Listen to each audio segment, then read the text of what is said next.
దేశవ్యాప్తంగా లెఫ్ట్ పార్టీల ప్రభావం క్షీణించినప్పటికీ కేరళలో ఎర్రజెండా ఉనికిని కాపాడుకుంటూ ఉన్నాయి. తాజాగా జరిగిన కేరళ స్థానిక సంస్థల ఎన్నికల ఫలితాలు వామపక్షాల ఆశలపై ప్రభుత్వ వ్యతిరేకత నీళ్లు చల్లింది. మరో 4 నెలల్లో అసెంబ్లీ ఎన్నికలు జరగనున్న కేరళలో కాంగ్రెస్ నాయకత్వంలోని ప్రతిపక్ష యునైటెడ్ డెమోక్రటిక్ ఫ్రంట్ మెజారిటీ స్థానాలను కైవసం చేసుకుని అధికార పక్షానికి సవాల్ విసిరింది. అయితే 45 ఏళ్ల ఎల్డీఎఫ్ ఆధిపత్యానికి గండి కొడుతూ రాజధాని తిరువనంతపురం కార్పొరేషన్లో కాషాయ జెండా ఎగిరింది. దీంతో స్థానిక ఎన్నికల ఫలితాలు కేరళ రాజకీయాల్లో బీజేపీ ప్రభావం పెరిగినట్టు కనిపిస్తోంది. మోదీ వర్క్ అభివృద్ధి నినాదంతో అర్బన్, సెమీ అర్బన్ ప్రాంతాల్లో బీజేపీని బలోపేతం చేస్తున్నారు. ఈసారి కేరళ అసెంబ్లీలో 2 అంకెల స్థానాలను సాధించి రాష్ట్రంలో తృతీయ ప్రత్యామ్నాయ రాజకీయ శక్తిగా ఎదగాలని కమలం వ్యూహకర్తలు గ్రౌండ్ వర్క్ చేస్తున్నారు. కేరళ స్థానిక ఎన్నికల ఫలితాలపై సెఫాలజిస్ట్ శ్రీనివాస్ గారి విశ్లేషణ తెలుసుకుందాం. శ్రీనివాస్ గారు నమస్తే. నమస్తే మురళి. స్థానిక ఎన్నికల ఫలితాల ప్రకారం అసెంబ్లీ ఎన్నికల్లో యూడీఎఫ్ విజయం లాంఛనమేనని ఈ పరిస్థితులను బట్టి భావించవచ్చా?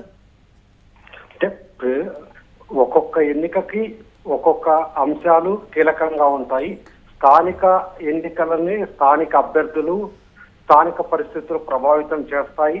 అయినప్పటికీ అసెంబ్లీ ఎన్నికలకి సుమారు 4 నెలల కాలం మాత్రమే ఉంది కాబట్టి దీన్ని ఒక ఇండికేషన్ గా భావించవచ్చు మురళి. ఇక్కడ మనం ప్రధానంగా చూస్తే అటు ప్రతిపక్ష యూడీఎఫ్ అలాగే ఎన్డీఏ రెండు కూడా ఈ స్థానిక ఎన్నికల్లో లాభపడ్డాయి అని చెప్పొచ్చు. అంటే మనకి గత 2 పర్యాయాలుగా అంటే 10 సంవత్సరాల నుంచి లెఫ్ట్ ఫ్రంటే కేరళలో అధికారంలో ఉంది. దానివల్ల యాంటీ ఇన్కంపెన్సీ అనేది కూడా బలంగా ఉన్నట్లు మనకి ఫలితాలు తెలియజేస్తున్నాయి మురళి. అంటే ఇక్కడ మనం ప్రధానంగా మనం గమనించినప్పుడు ఒకప్పుడు యూడీఎఫ్ కు బలంగా ఉండి రెండు ఎన్నికల నుండి అంటే సుమారు 10 సంవత్సరాలుగా బలమైన లెఫ్ట్ వైపు టర్న్ అయినటువంటి కొట్టాయం, ఇడుక్కి, ఎర్నాకుళం, మలప్పురం వంటి జిల్లాలలో ఈసారి వామపక్షాల యొక్క ఓటం అనేది మనకి స్పష్టంగా కనిపిస్తుంది. అయితే ఇక్కడ యూడీఎఫ్ అనేది గణనీయంగా పుంజుకొని 10 సంవత్సరాల తర్వాత అద్భుతమైన విజయాలు సాధించింది. అయితే ఇక్కడ ఒక చిన్న విషయాన్ని మనం గమనించుకోవాలి. పట్టణ ఓటర్లు మాత్రము ఈ 4 జిల్లాలలో పట్టణ ఓటర్లు మాత్రము ఇప్పటికీ వామపక్షాలకే చేకొట్టారు. ఇంకా అలాగే మనం గమనించినప్పుడు టోటల్ గా గమనించినప్పుడు మనకి ఇక్కడ మరీ యూడీఎఫ్ వెనకబడిన మాట వాస్తవమే, కానీ పూర్తి స్థాయిలో దెబ్బతిన్నది అని చెప్పడానికి లేదు. ఎందుకు అంటే 14 జిల్లా పంచాయతీలు ఉంటే చెరి సగం అంటే చెరి 7 చొప్పున ఎల్డీఎఫ్ యూడీఎఫ్ గెలుచుకున్నాయి. బ్లాక్ స్థాయిలో కూడా యూడీఎఫ్ 79 స్థానాలను గెలుచుకుంటే ఎల్డీఎఫ్ 63 స్థానాలను గెలుచుకుంది. కానీ పట్టణ ప్రాంతాలలోకి వచ్చేసరికి ముఖ్యంగా కార్పొరేషన్ స్థాయికి వచ్చేటప్పటికి బీజేపీ అనేది అనూహ్యంగా పుంజుకుంది అనేది కాదనలేని నిజం మురళి. రైట్, ఇక్కడ బ్యాక్గ్రౌండ్లో శశి థరూర్ వర్క్ చేశారు కాబట్టి ఈ స్థాయిలో అంతా కూడా వచ్చిందనేటువంటి రకరకాల ఊహాగానాలు కూడా ఉన్నాయి. శ్రీనివాస్ గారు, అసలు ఈ కోణాన్ని చూడొచ్చంటారా మనం? ఇక్కడ మనము గమనిస్తే తిరువనంతపురం అనేది 45 సంవత్సరాలుగా లెఫ్ట్ కి కంచుకోటగా ఉంది. ఆ కోటని బద్దలు కొట్టినట్టే చెప్పొచ్చు ఎన్డీఏ. అయితే ఇక్కడ గత కొంతకాలంగా కాంగ్రెస్ పట్ల అసంతృప్తి స్వరాన్ని వినిపిస్తున్న శశి థరూర్ 4 పర్యాయాలుగా అక్కడ సిట్టింగ్ ఎంపీ అయినప్పటికీ అతన్ని ముఖ్యమంత్రి అభ్యర్థిత్వాన్ని రేపు జరగబోయే ఎన్నికల్లో కాంగ్రెస్ తరఫున ముఖ్యమంత్రి అభ్యర్థిత్వాన్ని ఆశిస్తున్నాడు. దాన్ని ప్రకటించడానికి కాంగ్రెస్ పార్టీ సిద్ధంగా లేదు. దానితోటి అతను ఒక రకంగా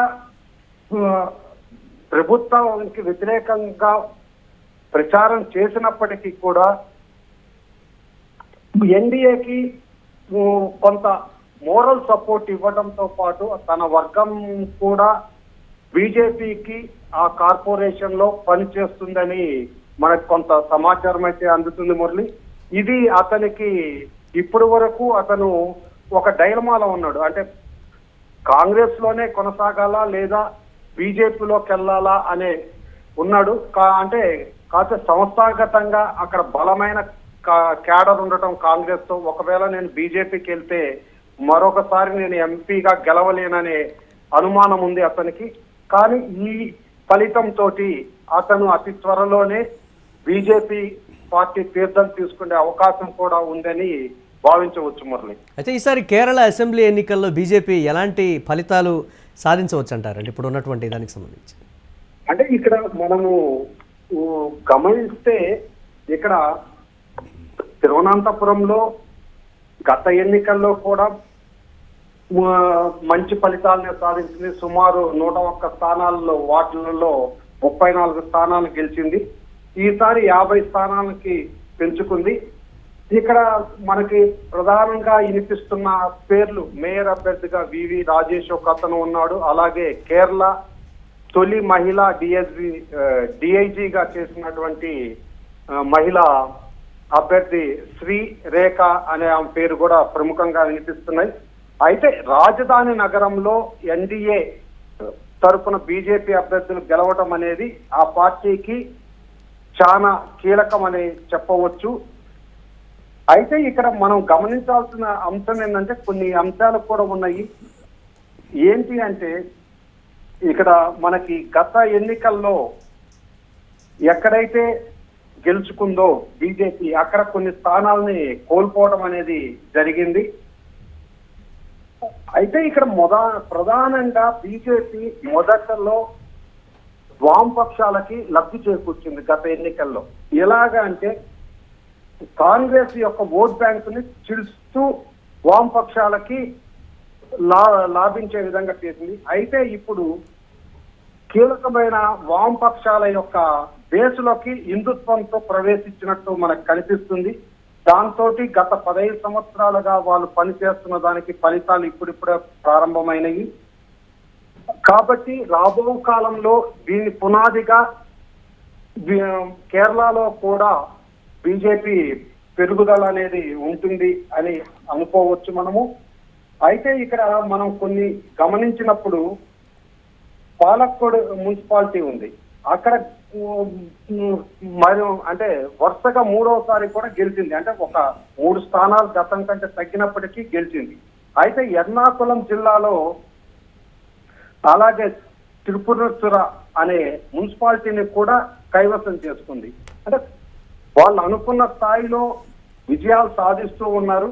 కాబట్టి రాబో కాలంలో కూడా ఇంకా గట్టిగా క్యాడర్ని పెంచుకొని అలాగే ప్రత్యేకంగా దృష్టి కేటాయించి నాయకులంతా అక్కడ పనిచేసి కేరళలో కూడా తృతీయ ప్రత్యామ్నాయ శక్తిగా పెరగాలనుకున్న తమ ఆకాంక్షలకు తగ్గట్టుగానే వాళ్ళు నడుస్తున్నట్టుగా ఎత్తుగడలు వేస్తున్నట్టుగా నాయకులు పనిచేస్తున్నట్టుగా మనం భావించవచ్చు మురళి.